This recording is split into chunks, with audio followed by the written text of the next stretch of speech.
Hi, I'm Luciana Castro, US 213, candidate 9105, and today I'm going to be answering question number 4 of the Creative Reflections.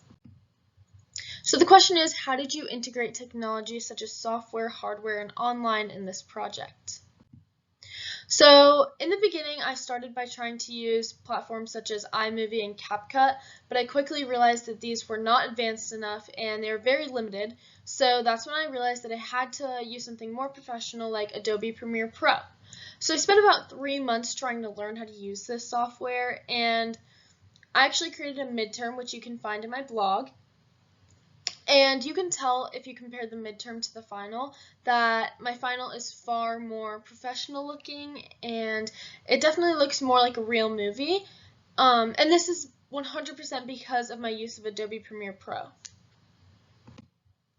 So since it was a difficult software to learn how to use, I had to not only ask my teacher and ask my friends around me, but I had to watch lots of YouTube tutorials to learn how to do it and to learn how to make it look as good as possible and to use it to its full potential.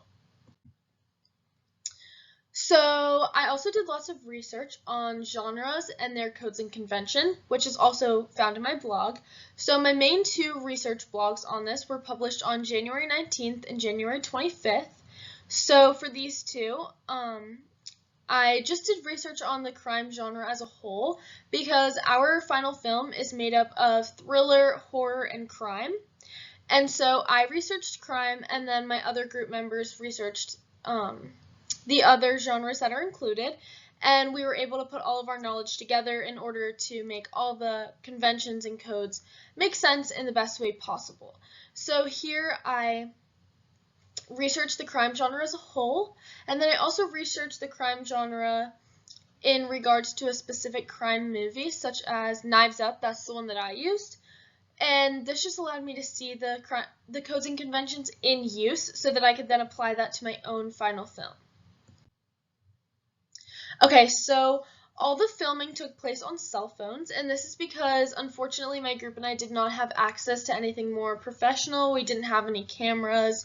So, yeah, it all took place on cell phones, but as I mentioned my midterm before, if you compare my midterm to my final, you can tell that it looks far more professional in the final introduction that was uploaded because I did my research on the iPhone 14 Pro because that's what I have, and I actually realized that if you shoot in cinematic form rather than just a normal video, it makes it far more clear. It makes it focus on, it can bring things forward, it can push things back. It looks far more like a real movie than just a normal video does.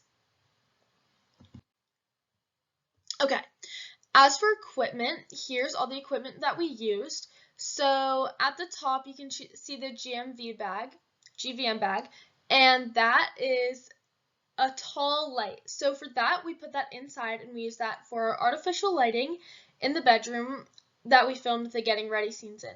So this just helped it to, again, look more professional, look more well lit.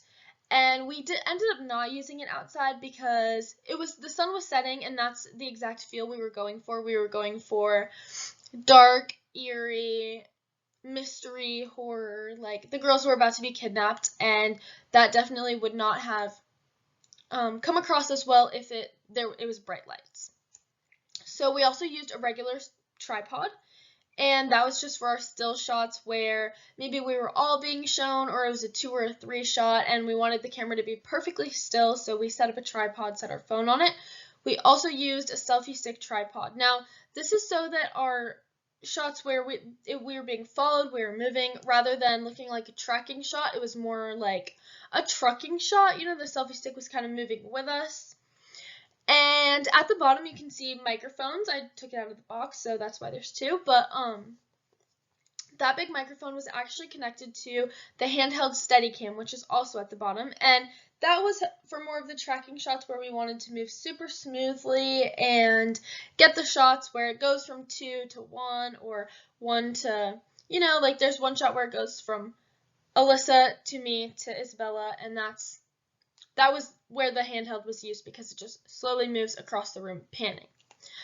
And the little white box, that is a case of 2 mini microphones. So we used those in any of the shots where only 2 of us were speaking, or maybe one at a time, because they were more effective than the larger microphones, but you could only use 2 people at a time, so they were a little bit limited.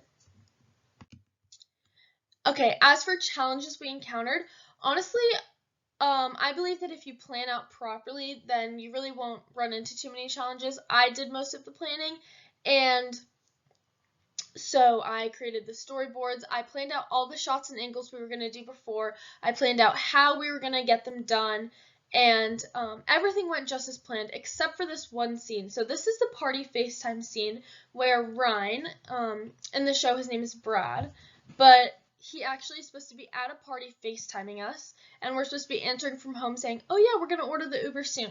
So since he's supposed to be at a party, we wanted to have a TV behind him and it would look like there was people, noise, and all of that, but the room that the TV was in was not dark enough for it to really look like a party on FaceTime.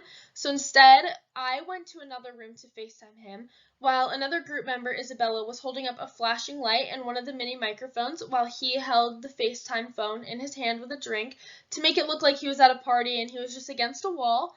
And then with Adobe Premiere Pro, we then added background noise of people talking, and yeah, it actually ended up turning out much better than the TV would have anyway. So that's really the only challenge we faced, but yep.